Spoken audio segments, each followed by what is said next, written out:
Mars. They'll be leaving day after tomorrow. I wonder if they'll make it. And what they'll find if they do. Life, maybe. Life of some sort. Perhaps someday we'll have a telescope powerful enough to see that far.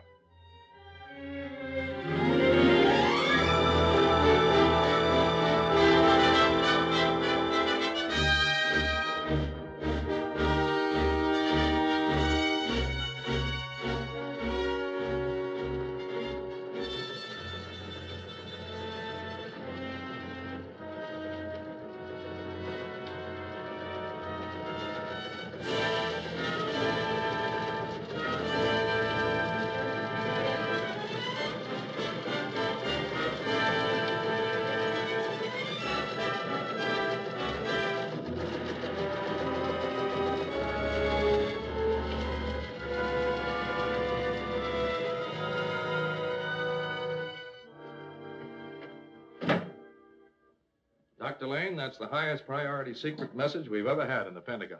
And we've had some. How does it feel to be the head of a project as immense as this one? Truthfully, it's a little terrifying. But you mustn't print that, Steve. Well, I should think it would be terrifying. I know enough about rocket propulsion to believe there's an outside chance you'll make it there. But aren't you worried about getting back? I used to climb the Swiss Alps. Our greatest ambition then was to climb the highest possible peak. We worried later about getting back. Can I print that, Doctor? If you wish. Well, Steve, this is a plum assignment for you. Making a trip of this sort merely to report what you see. Yep. I'm the only one going who isn't a scientist. You deserve it. You made a wonderful reputation as a war correspondent. You've been reading the jacket cover of my last book. Dr. Lane, I once heard of a man who climbed a higher mountain than anyone else alive. But he was never able to get down again. What's left of him is still up there. The point is, Steve, he made it. Where are you going? Pre-flight interviews with everybody making the trip. I think I've gotten as much from Dr. Lane as he's going to give. Oh, I'll give you the scientific reasons why I want to go. I'm the non-scientist. Remember, Doctor? No, I want to write about the personal human reasons why a man would risk death to go out into space. You've given me yours. I gather you don't think they're too good. I'm on my way to see Jim Barker. Maybe your chief engineer has a different reason for wanting to go. Oh, I'm sure he must have. Steve, I'm a little puzzled. You're going to write this all up, but how are you going to file a story on Mars to be printed back here? Well, General, I'm afraid I can't give you the answer to that one yet. But don't forget, while en route, we're going to drop these self-propelled space cylinders aimed at Earth. They should land here. We'll be waiting for them. See you tomorrow at the takeoff. So long. And so the exact time and place of the takeoff will remain a closely guarded secret. As to the immediate reactions to the sensational announcement, Congress is demanding to know why knowledge of so stupendous an undertaking has been kept so long from the public. Several senators have even questioned the advisability of the very project itself. The feeling expressed by many of them was that we should stay where we are. Government officials were quick to label these remarks as isolationist. Oh, here we go again. Well, let's get on with the interview. You know, if we make it, both the isolationists and the interventionists will take the vows. Wait a minute. You said, if we make it. Tell me, Jim, what do you really think our chances are of getting there? Well, everything we know about astronomy, propulsion, and rocket navigation tells us that we will. Yeah, but there's a lot we don't know. There's a whole universe out there, Steve. The totally unknown. Beyond anyone's comprehension. We try to figure it out when we're kids, but we never can. Yeah. Yeah, let me see if I can't frame my lead article featuring you. You see, I want to accent the human terms about Jim Barker, chief engineer, whose genius was largely responsible for the construction of the rocket. The man with a dream who couldn't live or think or breathe anything else, who'd worked and planned for years to make this expedition possible. The man with a skylight in his Baltimore apartment so he could sleep under the stars. You make it sound poetic. Excuse me.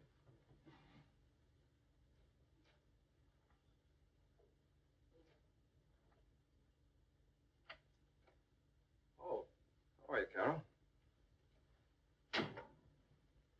Oh, Carol, I'd like you to meet Steve Abbott. He's the newspaper man that's going on the trip with us. Steve, this is Carol Stafford. How do you do? Hello. What are you doing here, Carol? We had a date tonight, Jim. He held me up. Oh, yes, I can see you're all dressed to go out. A drink?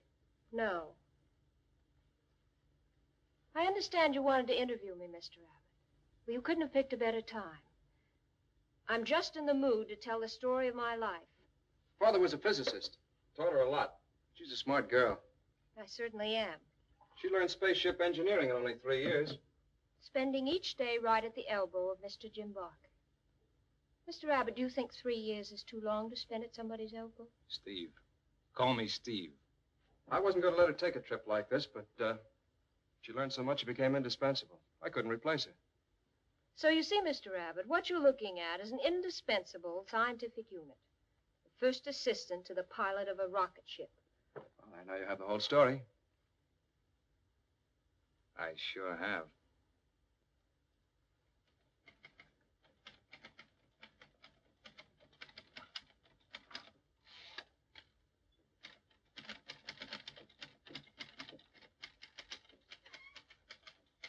Professor William Jackson is here, sir.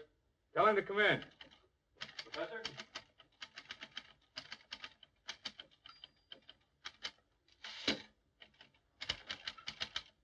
Be right with you. I have only 5 minutes. They're waiting to take me to a television broadcast. I thought I was handling public relations. Look here, I don't even know you. I take the time and trouble to come to your hotel. Because I haven't been able to catch up with you. It was agreed that none of us were to appear on radio or TV. Because once we start giving out interviews at random and for commercial gain... The world has a right to my opinions and observations. That's why I was invited on this trip, to make observations, gather geological, chemical, astronomical data. Look, Professor Jackson, you're a famous man, one of the outstanding scholars of our time. That's why you're coming with us. But there'll be no speeches on TV. Hello? Get me Dr. Lane at the Radcliffe. I am considered a scholar, but unfortunately, that hasn't made me rich. On the contrary, it's left me quite poor. I'm leaving behind an ailing wife, a daughter whose husband was killed in the war, 2 young grandchildren. Oh, just a minute, Doctor. I was to be given $3,000 for my appearance on television. I wanted to leave it with them. Oh, sorry, Doctor. Yes, I wanted to talk to you, but it isn't important. It can wait. Yeah, I'll see you later. If you do a good job on TV, it'll save me the trouble of writing it. So go ahead. Thank you. See you tonight when the police escort picks us up.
Watch the takeoff from the control tower.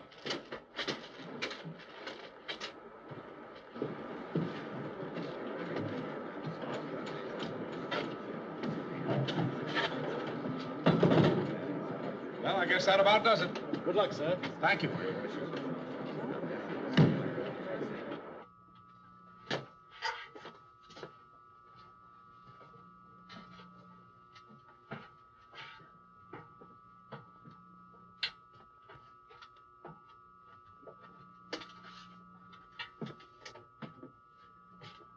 Only 5 of us. Seems lonely already. Well, it was a matter of how much weight we could carry. I would like to have asked a dozen more people. Hey, what happens when the rocket finally levels off?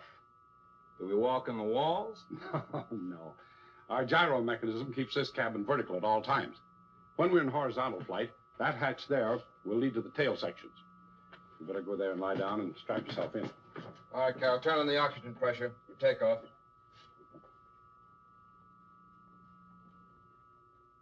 Oxygen okay.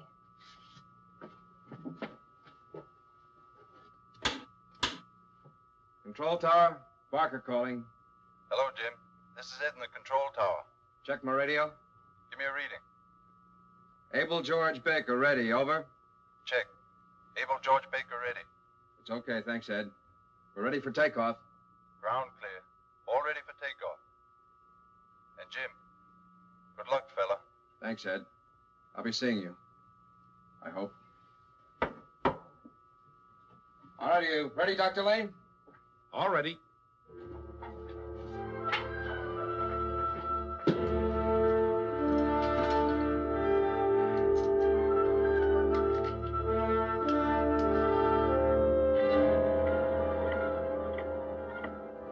Ten seconds to takeoff. 9, 8, 7, 6, 5, 4, 3, 2, 1.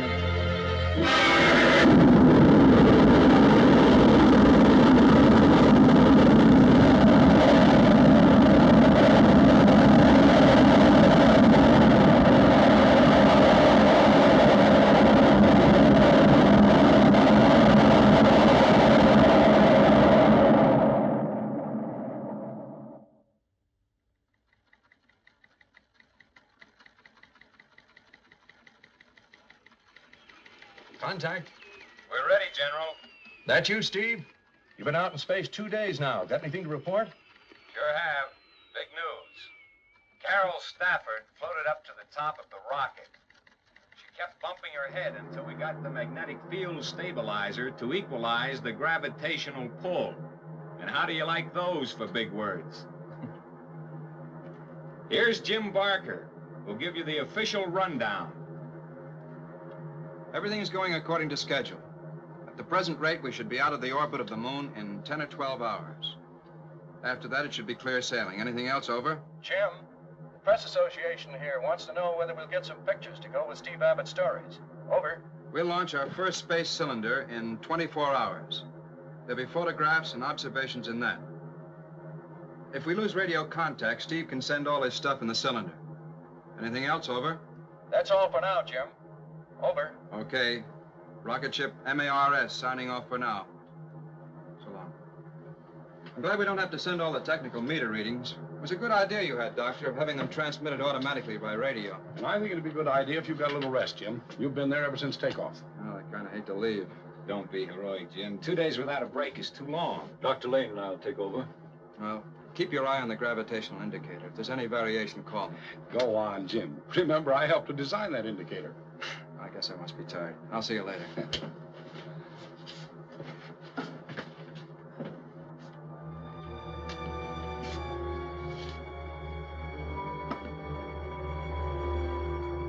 Mother Earth looks mighty good from here.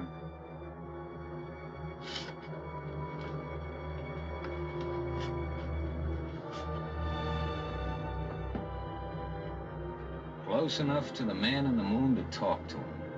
If you do talk to him, be careful what you say. The moon could be a deadly menace to us.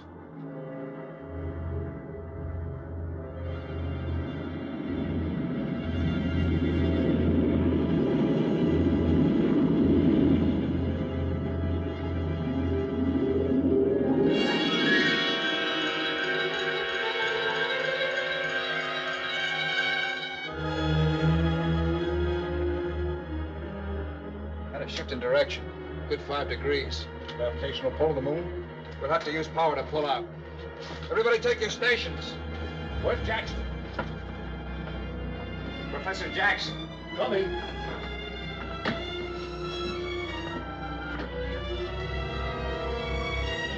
All right, Carol, the pressure.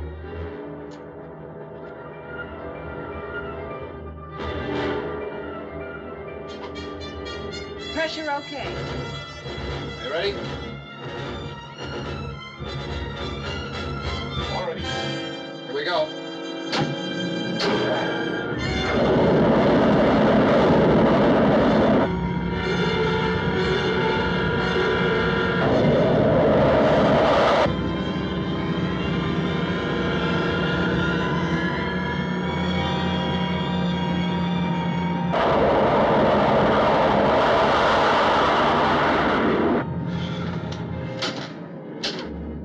Well, that did it. All right, Carol, cut the pressure. All you have to do is ask. Well, at least we won't land on the moon.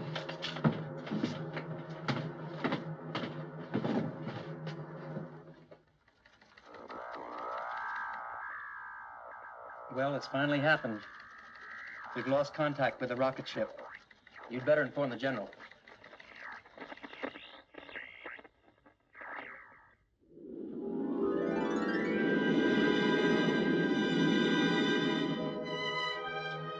Your family, Professor?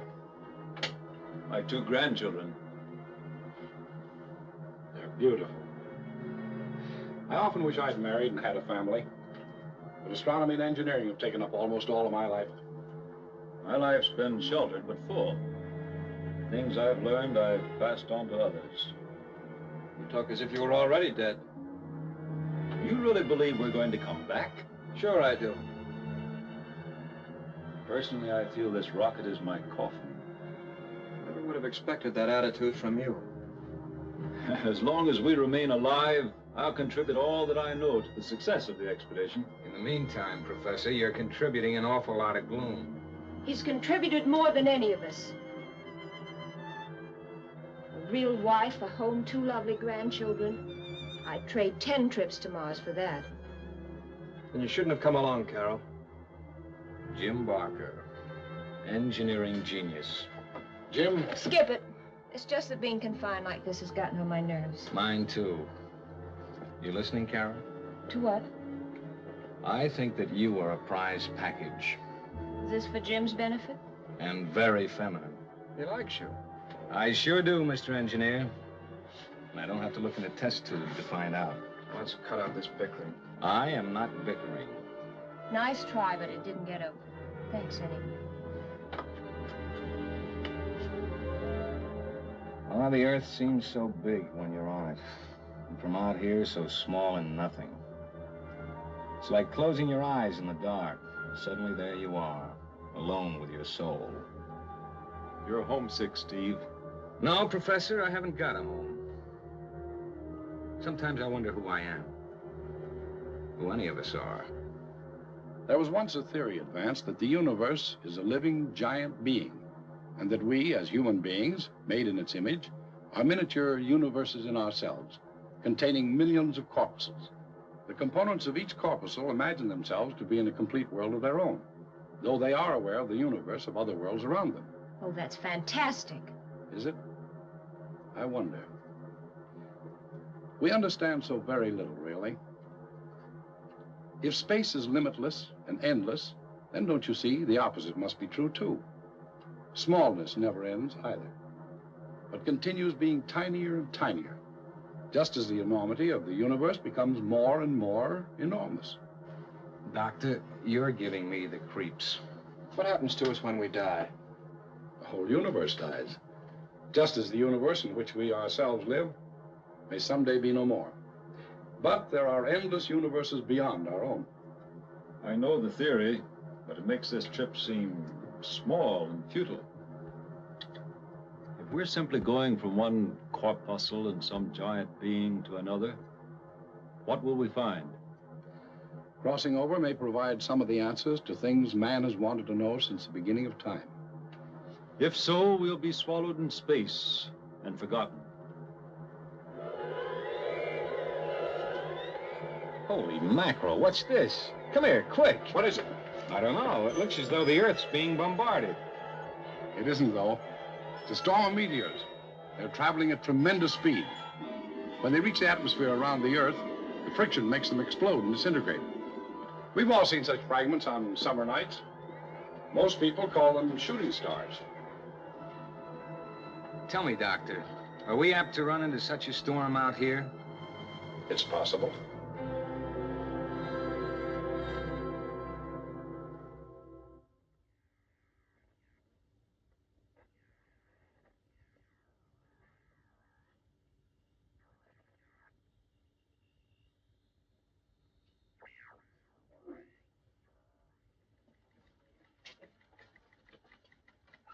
No contact, sir. Not for 48 hours now. From this point on, I'm afraid we'll have to depend on their space cylinders.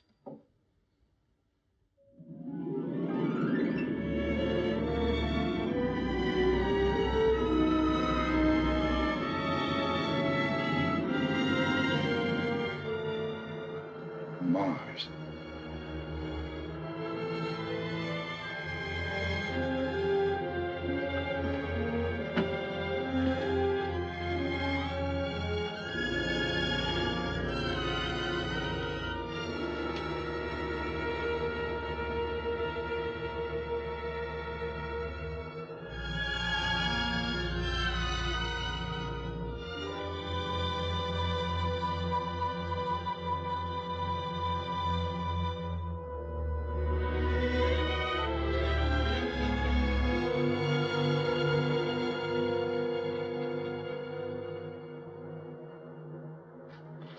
Jim, what's the time and position?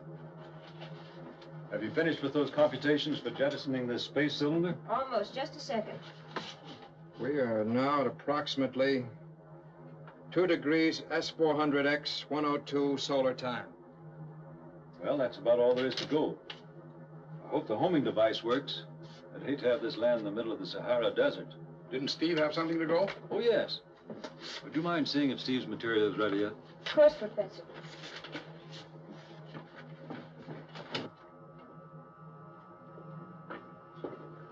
Everything's in the space cylinder but your notes.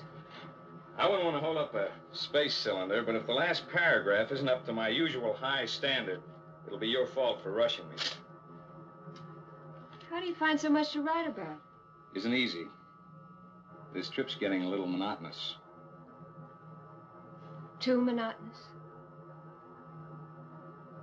You feel that bitter about him? I don't know what you mean.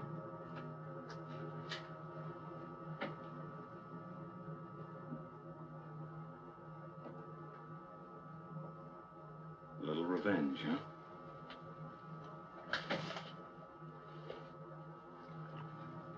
That ought to make him good and mad. I don't intend to tell him. How can you make a guy jealous if he doesn't know about it? It's possible. Oh, glad to have been of service. What's the matter with you? For a lady scientist, you aren't very objective. No. I guess I haven't been. Next time you get sore at him, call on me. Anytime.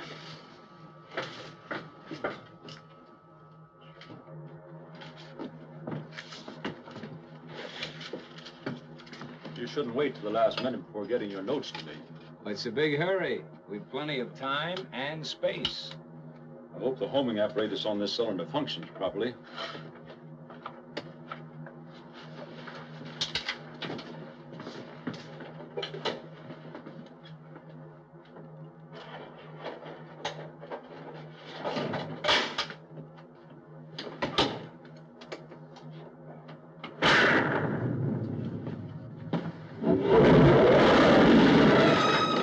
What was that? Did you have any trouble getting that space cylinder off? Why, no, of course not. Spacecraft. Heavens, we're heading right in. This is going to destroy us. We have to get out. That means we'll have to go off course. We have no other choice. All right, everybody, take your stations. Strap yourselves in.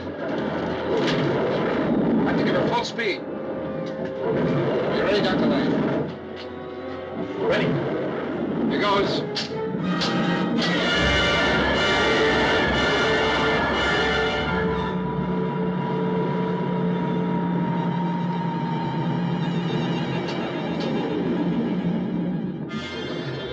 Carol, the emergency lights. Right.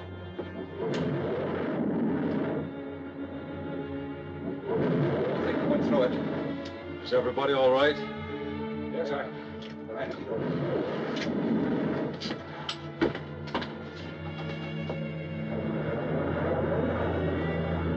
think we're all clear now, but we're considerably off course.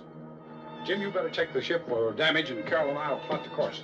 Steve, you and the professor check the tail section for any possible damage, especially the wires and cables. I'll check forward and see what I can find there.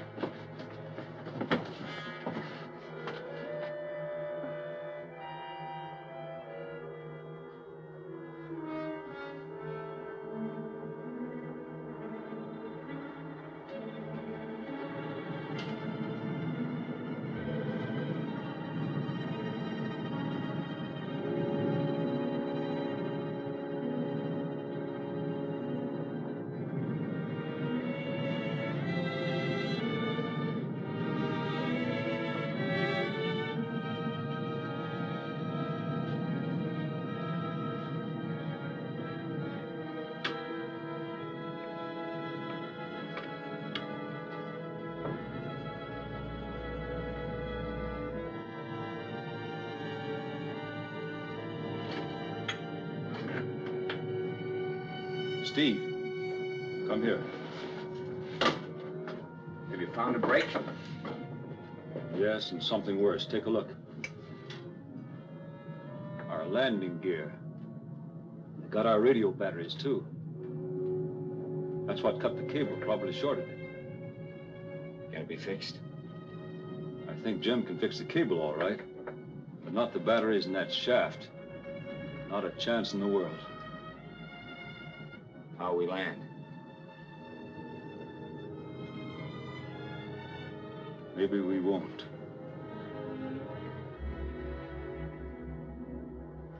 Well, folks, we have a real problem. The landing gear we depended on is now useless. We're going to have to crash land. Can't we use the jets to ease us down?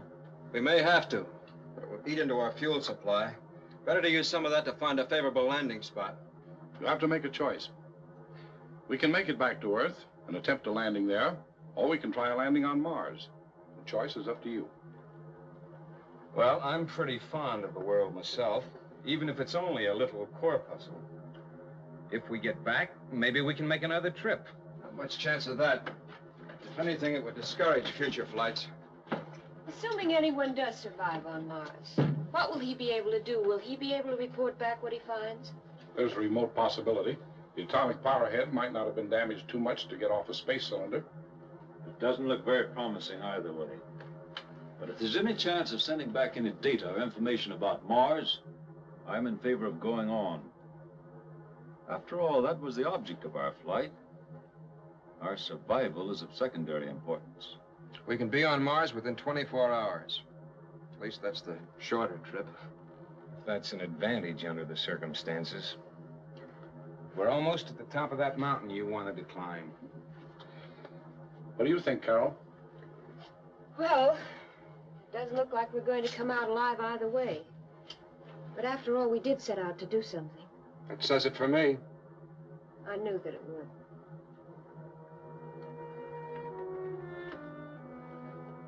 Okay. I'll make it unanimous. Good.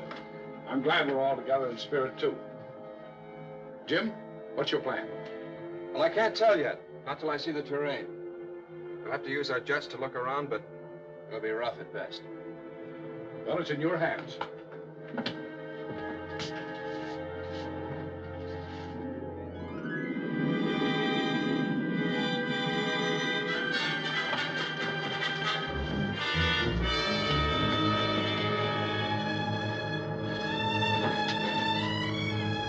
All right, strap yourselves in. What about you, Jim? Forget about me.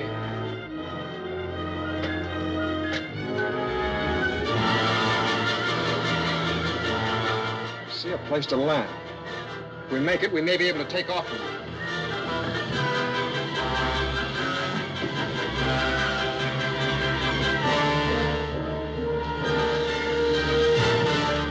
All right, hang on.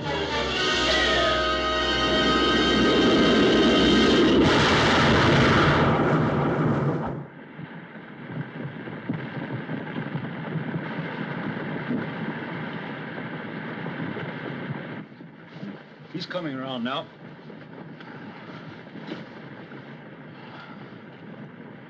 There's nothing serious. Don't tell me we made it.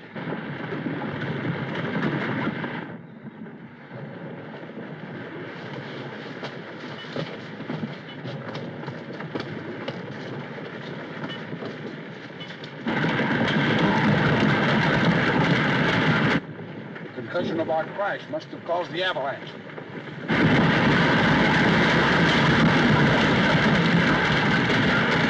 The snow's covered us completely. Oh, no, it hasn't. Look over here.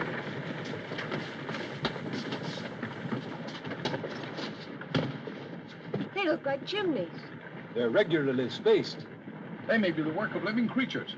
Come on, let's go out and have a look at them. Are you all right? Yeah, sure. I just feel a little short of breath. Well, no wonder.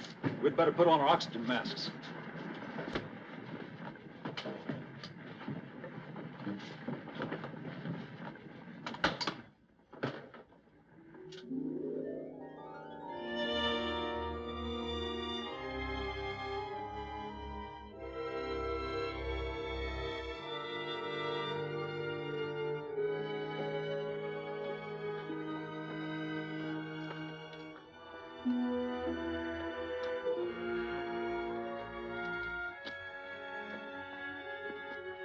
It's made of stone or brick.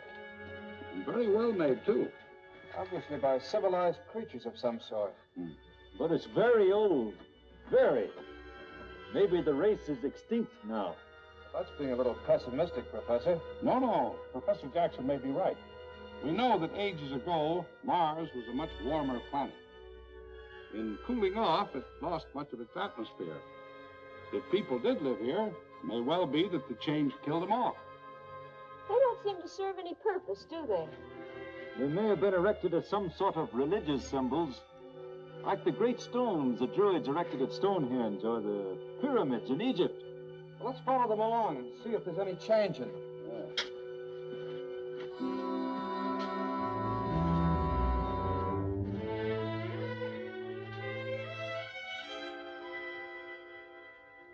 We have been expecting you. Expecting us? You speak English? For many years, we have picked up your radio broadcasts and deciphered them. Many of us have even learned to speak some of your languages. I am Ikron, president of our council which rules this planet. We are happy to meet you and honored by the presence of your eminence. You say you pick up our broadcasts.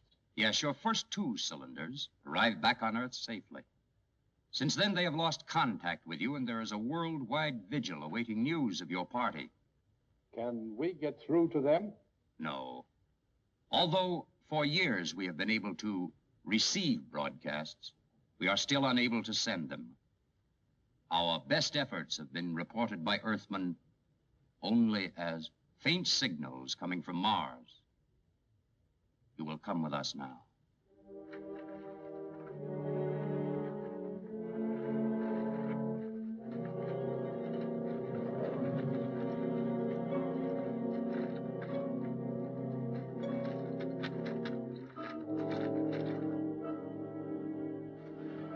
You may do the same. You won't need them anymore.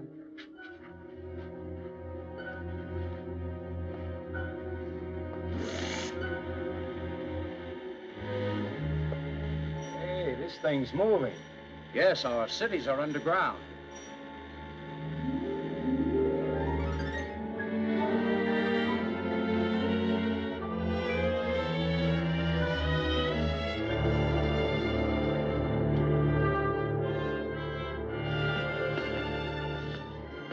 This is magnificent.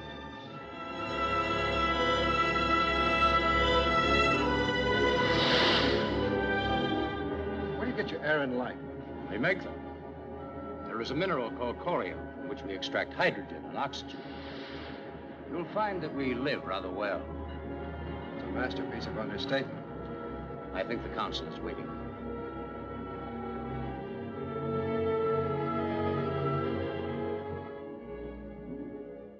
You will find we have much in common. As you have no doubt already observed, we owe our continued existence here to science. All of our facilities will be placed at your disposal. Thank you. You made us feel very welcome. And I don't think that scientists have ever had a richer field to explore. As you know, we have tried interplanetary flights. Though for all our science, we have had no success such as this.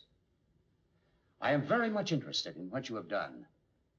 Tell me, this atomic power, which I have heard so much about in broadcasts from your world. Just a moment, Icon. We can exchange questions and answers endlessly. There'd be time for that. Now I suggest that our visitors be permitted to rest and refresh themselves. This is Tillamar, our senior advisor and former chief of our council. Terrace will show you to your dwelling, and after you have had time to adjust yourselves, we will talk further. Thank you.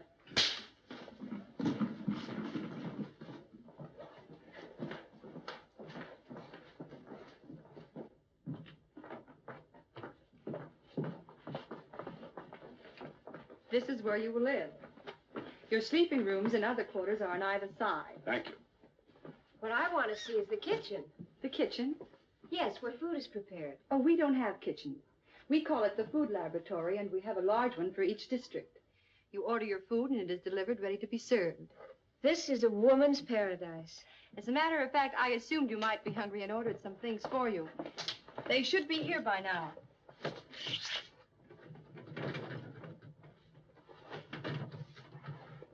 Everything is here, ready to be eaten. When you've finished, you just put everything back, close it up, and press this button. That's all there is to it. No dishwashing? Well, that's taken care of mechanically. Mars, I love you. Oh, yes. A tailor will be here to measure you for your wardrobe. You'll be needing clothes, of course. You mean, You can have more like those if you wish. No, we wouldn't think of it. When on Mars, do as the Martians do. We find these very comfortable. Well, I'll leave you now. I know you're tired and hungry. If you want me, you can reach me over the speaker. Well, if no one objects, I think I'll start setting out the food. Yeah, I'll help you. I can hardly wait to see their chemical laboratories. What a remarkable place. The scientific skills and techniques of these people are truly incredible. A man could spend years doing research here. And you were all set to die. You were talking about Mars being the top of some big mountain we just climbed. Well, how do you propose we get back down? And you're talking about doing years of research. What good will it do if we can't get the information back to Earth? Or are we planning to spend the rest of our lives here? I can think of worse places to spend the rest of our lives. No, Jim is right. Our whole project is a failure unless we can get our findings back to Earth. But how? Our rocket is wrecked. Can we build another? I don't know that yet. We might be able to salvage some of the essential parts and maybe build others. But it's a big job, and we'll need the help of the government here. Without it, we don't stand a chance. Even with it, it's no sure thing. I don't know why they wouldn't help us. Icron said they were interested in interplanetary flight. Well, there's only one way to find out. As soon as we get settled, Jim and I will go before the council and ask for their assistance.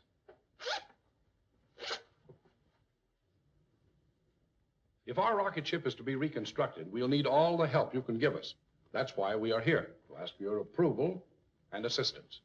Do you really think the rocket can be repaired? That depends on how much of it can be salvaged. There shouldn't be too much trouble to construct a new shell. But the big problem will be if the atomic power heads have been destroyed. But in that case, you could not undertake such a flight.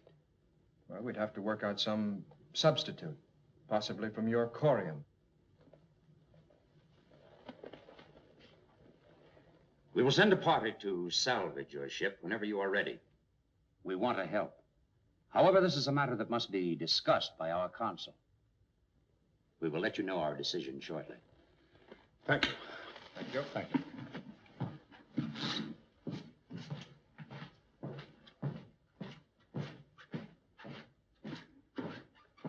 I was anxious that it was not made to sound too easy. However, the approval will be granted. You still object to my plan? To destroy these people and all the people on the world as well? Yes, I do.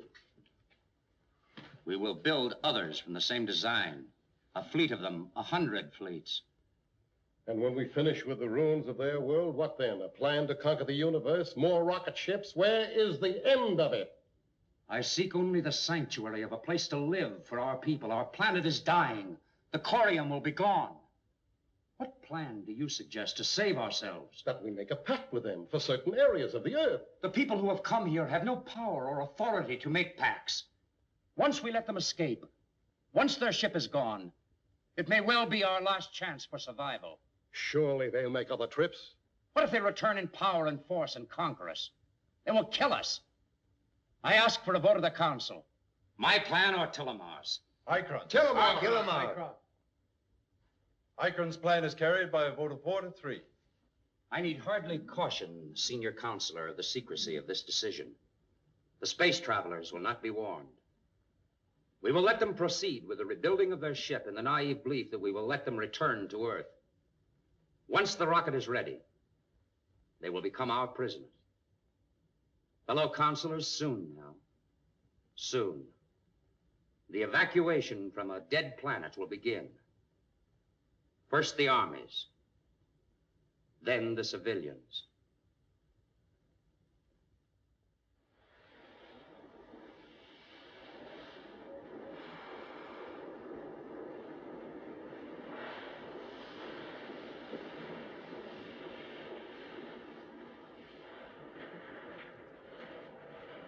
This factory you've given us to work in is certainly ideal for our purpose. Some of those amazing new light metals you've shown me should be able to take the pressure perfectly. I have developed several that I think will be suitable, and this assistant that I'm sending to you will see that you have the very best workmen available. You've undertaken quite a job, my friend. Well, most of the instruments are still intact. Oh, I don't think it should be too difficult for Jim, Justin. Not with your knowledge and advice available to him. You're right, Dr. Lane. Justin is our most eminent physicist and engineer. You couldn't be in better hands. I've already learned that. And I have arranged for our astronomers to put aside their present projects and help you make any observations necessary to plot your return trip. How long do you think it's going to take? Well, the sooner the better. As you know, when we took off, the Earth and Mars were at their closest. The distance between them grows greater every day, as does the amount of fuel we'll need. That, Doctor, is our big problem. As you know, the atomic power heads were destroyed in the crash. But from what Justin tells me, I think we should be able to substitute corium. I hope so. Interplanetary flight has always been a very great interest of mine. Feel free to call on us if you need any help. That from Ikron is a very generous offer. Corium is our most precious substance.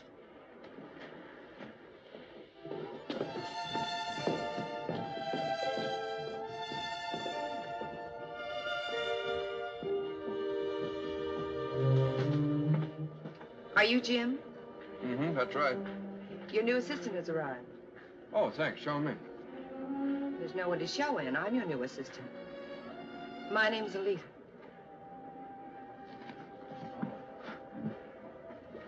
What's the matter? Is something wrong?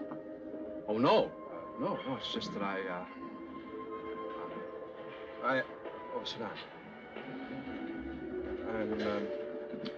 I'm sort of puzzled over these new metals. Well, this is the one you want.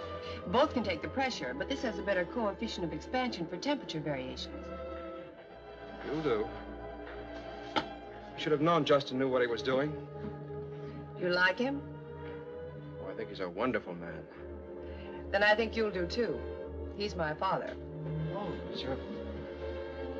Oh, well, let's get to work.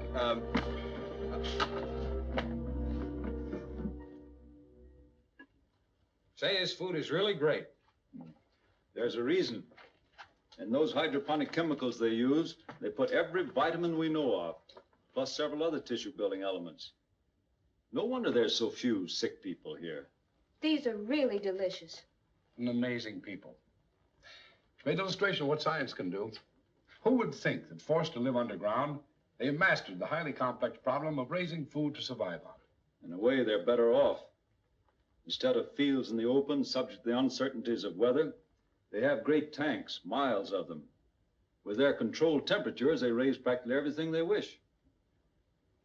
They've made this into a kind of Garden of Eden. You'll excuse me? You're not going back to the lab again. I have to. I have a few problems I have to solve. Well, can I help you? Can I come with you? Thanks, Carol, but no. I'll be all right.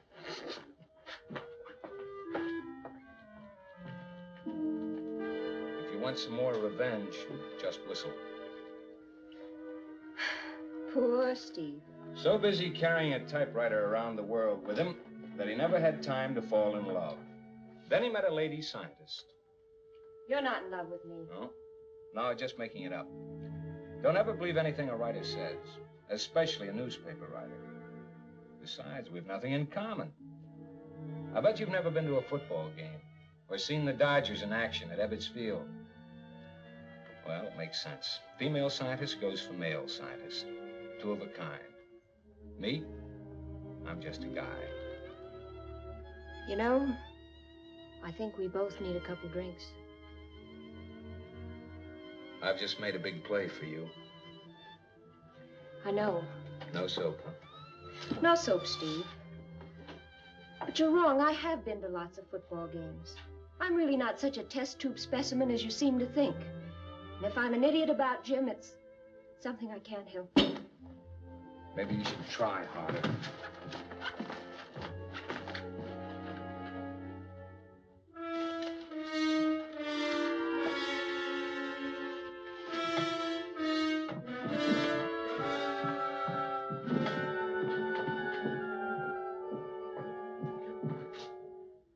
Oh, good evening. What are you doing here at this hour? I lost a magnetic gauge. I thought I might have dropped it in here today. You won't need it until tomorrow. If I find it, I'll have it put aside for you. Thank you. Good night. Good night.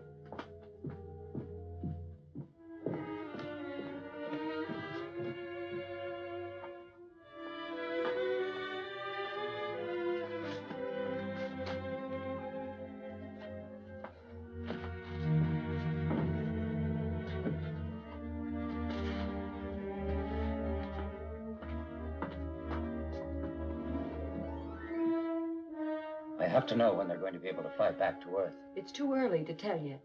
I would have learned more if the girl hadn't interrupted me. Well, she doesn't suspect you. Oh, no, I'm sure of that. Good. I must be sure that they're concealing nothing from me. Yes, sir.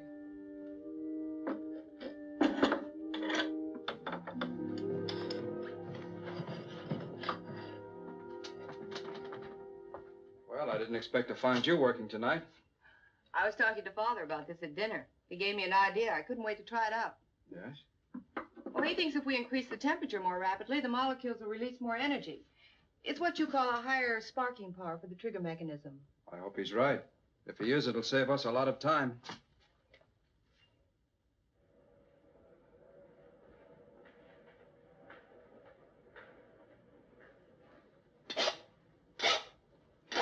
Is it ready?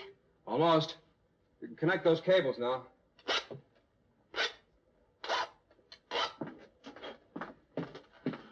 I know it'll work this time.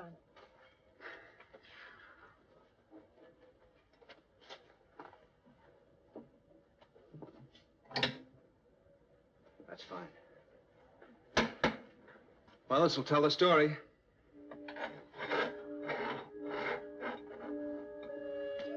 Now, it's got to spark to at least 200 or we'll never get off the ground. All right, switch on.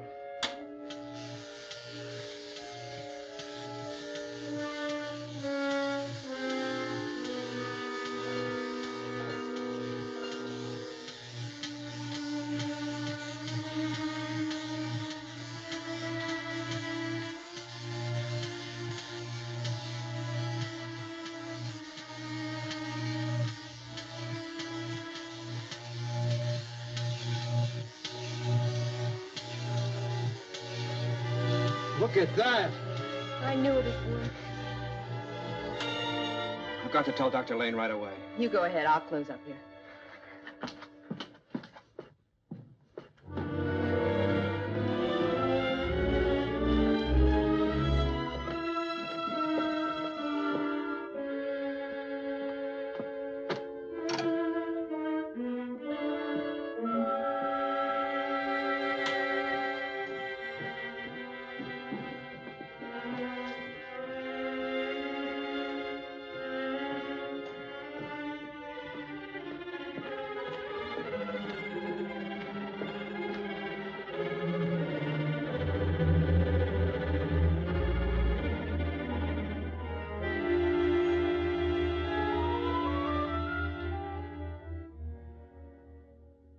This is a very good one. That's the Earth, but it's partially obscured by mist. Yes, and it's getting further away every day. We tested the new firing mechanism, and it works. Did it register 200? It went to almost 300. You mean we'll actually be able to get back? Easily. It'll take about a week or so to get it built to scale and get it installed. But you and Carol can start figuring out the fuel load now. As of what date? You know the distance is widening. Figure it a month from now. Fine. That'll give everyone time to gather up whatever we want to take back. Come, Carol.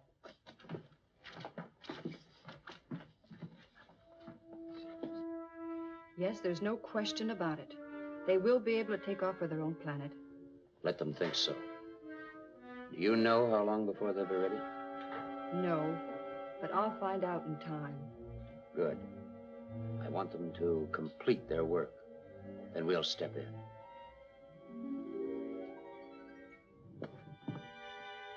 But there can be no doubt about it. I heard it myself. Why does he act this way? I took it for granted that we'd show him everything we know. From what Alita reports, he plans to let you complete your work and then at the last minute take it away from you. My advice to you is to leave before he realizes that you're ready to take off. But we can't. We let it be known only this morning that we plan to take off in a month. But you could be ready in 2 weeks, couldn't you? Oh, it's useless. He has spies everywhere that know every step of our progress. Jim, I think I know something we can do.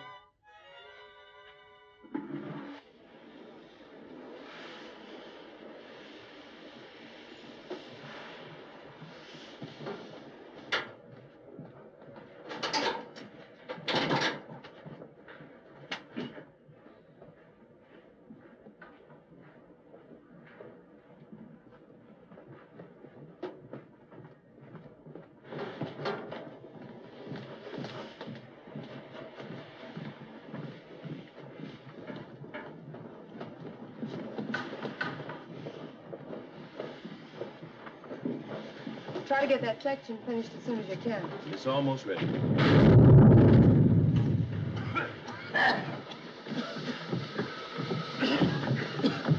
Don't go in there. It might explode.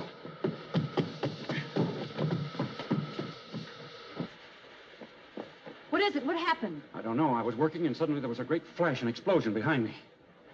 Elsa! Come here! I need help!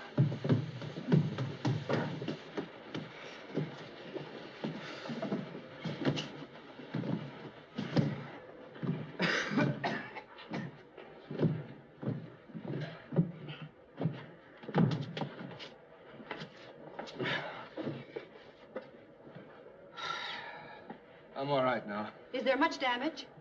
Just the trigger mechanism. It'll take at least another month to replace it. That long? Maybe longer. Oh, no. Everybody can go home now. There's nothing more you can do today.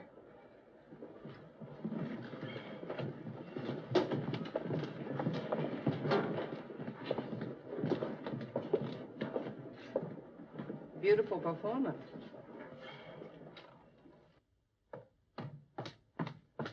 Dr. Lane! Dr. Lane! Yes? Oh, What's the matter? we're in trouble. It's serious. Jim, are you hurt? No. Well, is the rocket damaged? No, but I want everyone to think it is. I faked an explosion. I've learned there's a plot to keep us from leaving. Ikron's government plans to take the rocket away from us as soon as it's finished. Are you sure of this? Positive.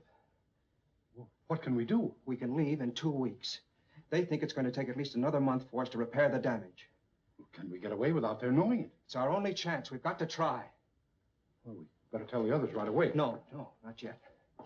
It's too dangerous a secret. Just get them to speed up their work. Jim, you're tired. You ought to try and get a little rest and relax. Yes, I intend to, tonight. I think maybe we'll play a little bridge. Bridge? If you introduce that game on this planet, the people will never forgive you.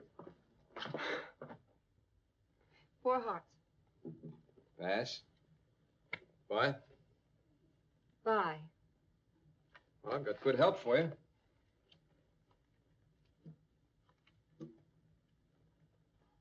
That's wonderful support. I'll make it easily. Where did you ever learn to play bridge? Jim taught me. I'm surprised at you, Carol. Haven't you noticed that Jim and Alita are That way?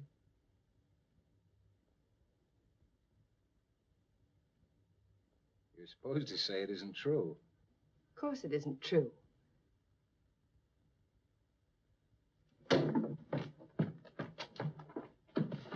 Sit down, Jim. I'll go after her. Why did you say a thing like that? Wake up, genius. I was once a Lonely Hearts editor. Sorry that happened. I understand. No, I don't think you do. Oh, yes, I do. You even taught me that. Your work means everything. Then I must be crazy.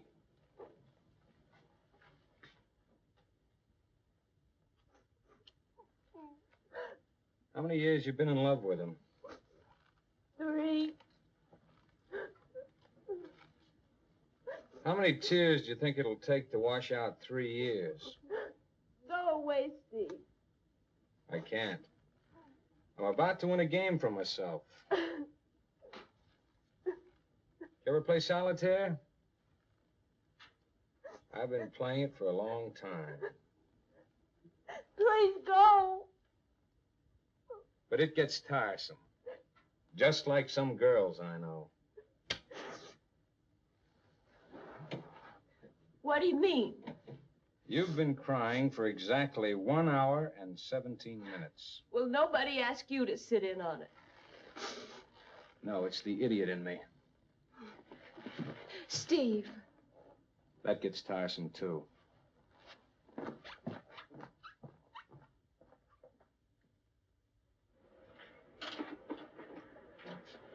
All right, that'll be all for today, fellas. All right. I'd like to make that installation myself. Oh, and by the way, you can have tomorrow off. There won't be anything for you to do until the day after. Well, thanks.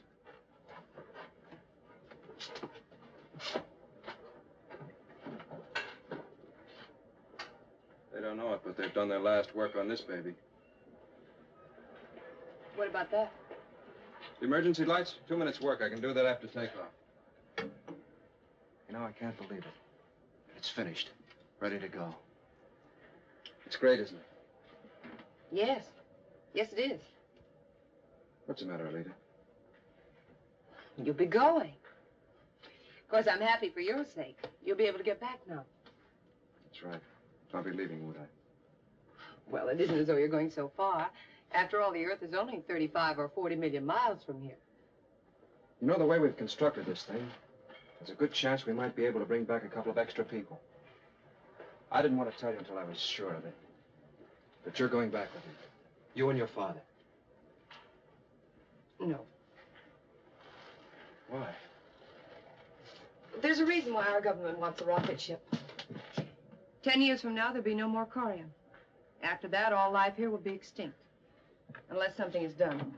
You mean what Icron wants to do? No, there are other solutions. Yes, but unfortunately, he's in power. There's Tillamar.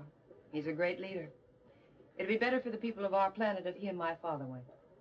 But can we trust Tillamar? Can we tell anyone we're ready for takeoff? Alita, if I confide in Tillamar, I'm risking the fate of my whole group. 5 people? Yes, I see your point.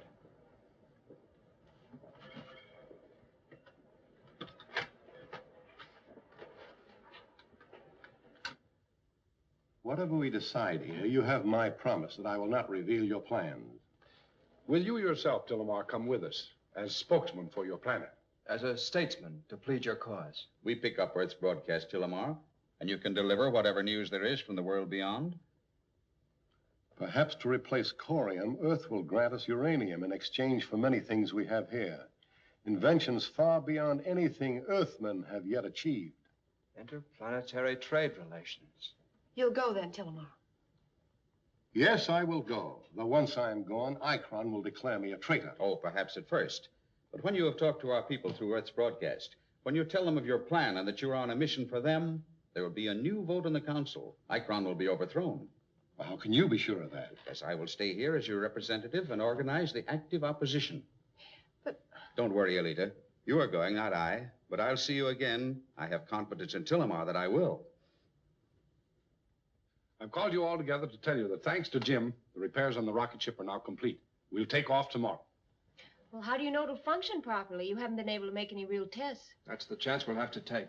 But I'm positive it'll work. What's to keep them from stopping us? That's just it. They don't know that it's ready. And if we handle it right and are very careful, we'll be gone before they know it. We've worked out plans whereby each one of us will enter the ship tomorrow at different times without arousing suspicion and remain there until takeoff. Everything must be done with extreme secrecy. Ikron apparently has spies everywhere. So let's get packing. Just a moment. If you don't mind, there's one more thing I'd like to bring before you. And that is that I've asked Alita to come back with me and be my wife. Certainly. Fine idea. Bring her along. Thank you. Am I supposed to say something? Sure, some kind of witty remark. Tillamar will accompany us also. Why don't we take a few more people? Carol, I'd like to tell you how much I appreciate all you've done. Oh, don't apologize, Jim. I think it's just marvelous to take 2 live specimens back with us.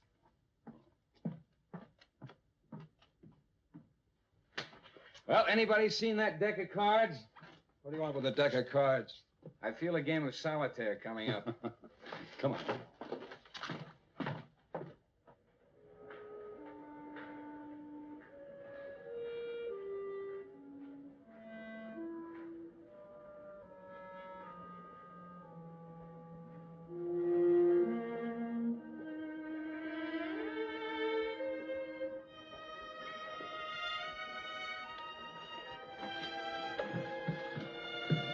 Professor.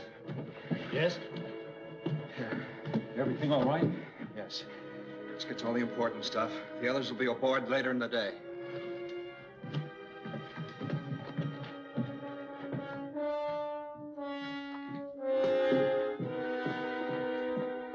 Yes, Terrace? I'm worried about the rocket, sir. Something is going on. It looks very suspicious. Why do you think so? First of all, no workmen have been allowed inside the rocket in the last 24 hours. And secondly, the corium tanks, which were to hold fuel for their return, have been moved from the laboratory. You mean they may have been placed in the rocket? Well, I don't know. Even if they are on the ship, it may mean nothing.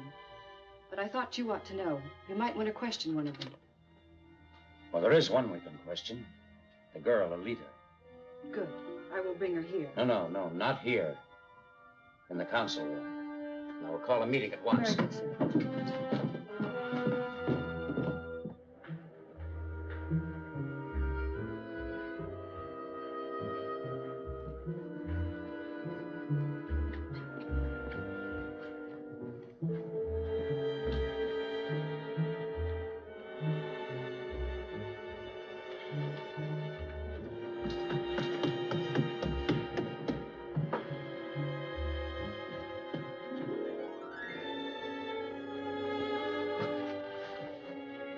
Hey, don't I know you from somewhere? Girl scientist. Oh, yes. Now I remember. You know, I've been thinking. If we make it back to Earth, I'd like to do a series of articles. Enchanting idea. Very worthwhile. But you see, I'm not an author. I'd need a ghostwriter. Do you suppose that you... How long would it take? Oh, I don't know. Maybe the rest of our lives. If you're kidding, I'll break your neck. I'm not kidding. I think you'd make a wonderful collaborator. I'm not happy leaving you here. But think of the adventure before you. I'll miss you. But not for long, my child. And I'm sure you're going to be very happy with him. I think so, too. Are you going aboard the rocket now? Yes. Goodbye, Alita.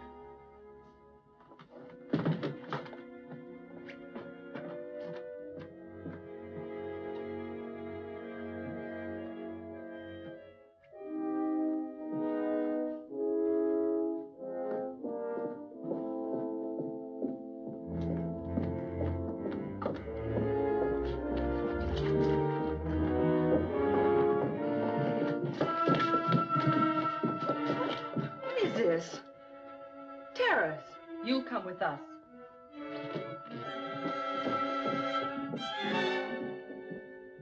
Yes, the tanks are on the rocket ship, but I told you why. The new outlet valves have to be tested. Why are they new? The old ones didn't fit. They were damaged during the explosion. And you say they cannot possibly be ready for another 2 weeks for a takeoff. I only know what Jim says, and I heard him say that just yesterday.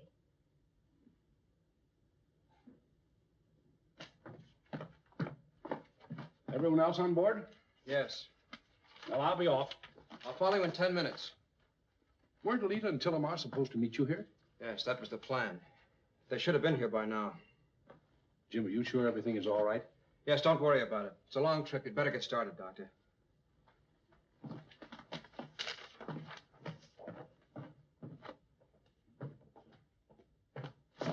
Where's Alita? It's almost time to go. That's what I came to tell you. You must leave immediately while you can. Alita's being held before the council for questioning.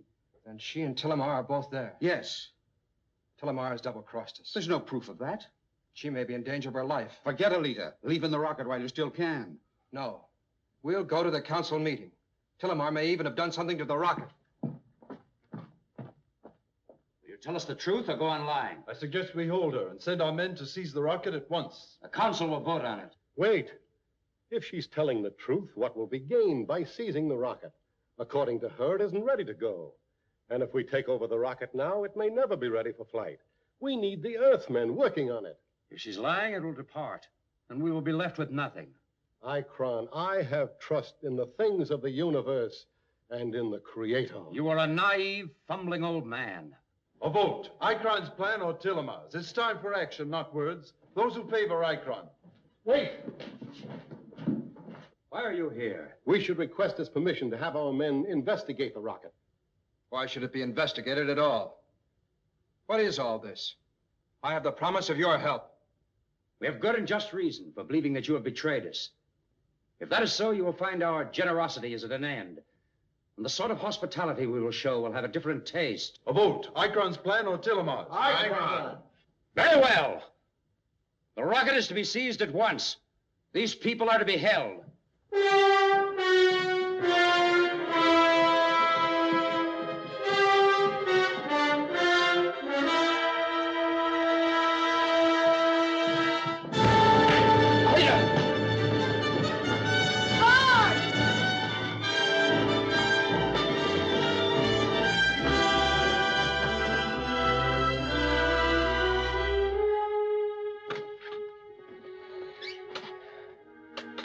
Jim should have been here long ago. I don't understand it.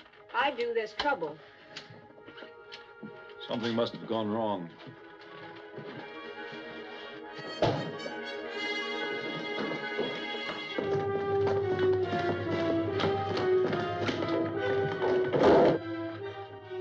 I think I see Jim and Tillamar now. With Alita.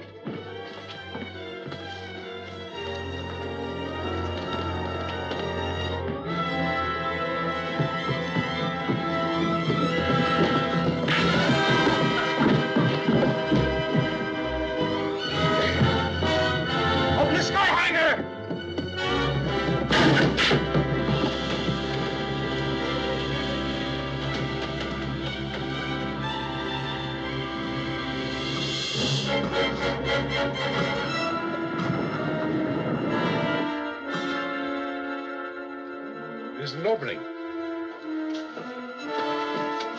Won't open. Turn on the oxygen.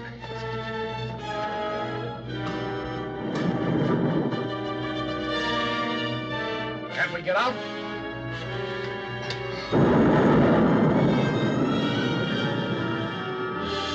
Take your stations.